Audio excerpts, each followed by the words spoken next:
Une équipe de scientifiques du Rady Children's Institute for Genomic Medicine de San Diego aux États-Unis vient de découvrir une nouvelle maladie qu'ils ont baptisée syndrome neuro-oculaire lié au DAGLA. Cette condition est liée à une mutation du gène qui code pour une enzyme impliquée dans le système endocannabinoïde du corps. Une maladie neurologique pédiatrique liée au système endocannabinoïde. Cette nouvelle maladie neurologique pédiatrique survient chez les enfants qui présentent des variations dans la terminaison du gène de la diacylglycérol lipase alpha. Ce gène, dont la succession de nucléotides terminaux est modifiée dans cette maladie, code pour la synthèse d'une enzyme qui joue un rôle important dans le système endocannabinoïde du corps humain. Le système endocannabinoïde est l'un de ces systèmes quelque peu mystérieux et incompris du corps humain. Comme son nom l'indique, il existe un lien entre ce système et le cannabis, la substance extraite de la plante Cannabis sativa. C'est lors de travaux sur le tétrahydrocannabinol, la molécule psychoactive et euphorisante du cannabis, que des chercheurs ont découvert l'existence de récepteurs membranaires dans les cellules du système nerveux central et en moindre quantité dans le système nerveux périphérique. Ce récepteur découvert en 1988 s'appelait CB1 et est responsable des effets euphorisants du cannabis. Cette découverte a mis au défi les scientifiques qui ont commencé à rechercher la présence d'autres molécules. Ils ont alors découvert une famille de composés appelés cannabinoïdes ayant la capacité d'activer les récepteurs cannabinoïdes présents chez l'homme, mais aussi chez d'autres mammifères. Deux grandes familles ont été découvertes, les cannabinoïdes végétaux comme le cannabis THC et les cannabinoïdes endogènes ou endocannabinoïdes produits par le corps humain. L'anadamide, fabriqué par les porcs, est le premier endocannabinoïde identifié.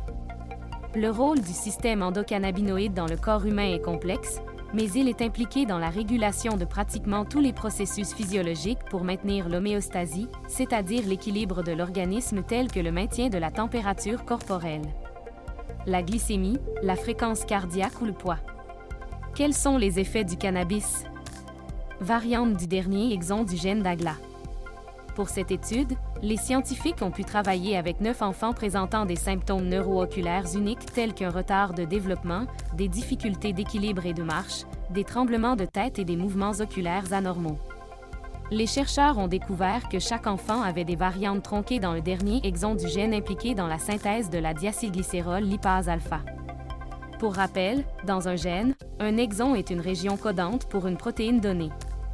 Ce sont des régions qui sont conservées dans l'ARN messager mature après épissage. Inversement, les introns sont des régions non codantes éliminées lors de l'épissage. Dans le cas de cette nouvelle maladie neurologique pédiatrique, les scientifiques ont remarqué que l'activité enzymatique est conservée, mais la protéine diacylglycérol lipase alpha est une protéine tronquée ou protéine anormale. C'est elle qui est responsable des symptômes observés chez ces enfants et de leur syndrome pédiatrique. Cette mutation pourrait faire partie des mutations de substitution. Parmi ces mutations, les généticiens distinguent la mutation faux sens dans laquelle un nucléotide est remplacé par un autre, entraînant des modifications de l'acide aminé codé par ce nucléotide et par conséquent de la protéine. La mutation non-sens est un autre type de mutation par substitution dans laquelle le changement d'un nucléotide entraîne la formation d'un codon stop qui marque la fin de la synthèse des protéines. Enfin, la mutation silencieuse affecte une région non codante appelée l'intron, mais peut tout de même avoir des conséquences sur la future protéine. Lire aussi, découverte sur la mutation génétique qui a rendu nos cerveaux plus gros. DAGLA, un composé essentiel du système endocannabinoïde. La diacylglycérol lipase alpha ou protéine DAGLA est une molécule importante du système endocannabinoïde. Il est impliqué dans de nombreuses fonctions physiologiques. Dans le cerveau en développement, cette protéine influence le développement, la signalisation et la réparation des neurones. Dans un cerveau mature, la protéine DAGLA régule la libération de neurotransmetteurs, des substances chimiques qui transmettent l'influx nerveux entre les neurones au niveau des synapses. Jusqu'à présent, aucune maladie ou perturbation n'avait été découverte en raison d'une mutation dans les gènes codants pour des protéines impliquées dans le système endocannabinoïde chez l'homme. Cette découverte est donc la première à démontrer clairement un lien entre un composant de ce système et une maladie génétique humaine.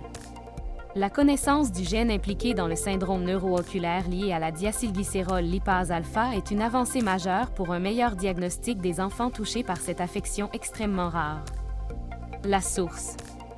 Matthew N. Bainbridge, Laurent Mazindé, Desuke Ogazawara, Rami Aboujamra, Geneviève Bernard, Enrico Bertini, Liddy Buglen, Heidi Cope, Ollie Crawford, Alexa Dirksen, Leon Dur, Emily Gantz, Margaret Koshogreb, Anna Hurst, Sonal Maïda, Paige Marshall, Alasia Mikolesi, Antonio Novelli, Ong Fanpeng, Rady Children's Institute for Genomic Medicine, Diana Rodriguez, Shira L. Robbins, S. Lane Rutledge, Roberta Scalise, Sophia Schleisk, Vandana Shashi, Siddharth Shrivastava, Isabella Tifo, Sarah Topol, Maladie non diagnostiquée Network, Léla Kebibo, Dagmar Wigzorek, Benjamin Cravate, Svastia Richaran, Ali Torkamani, Jennifer Friedman, dysfonctionnement endocannabinoïde dans les maladies neurologiques, syndrome neuro-oculaire lié au DAGLA, Bren, volume 145, numéro 10, octobre 2022, page 3383, 3390,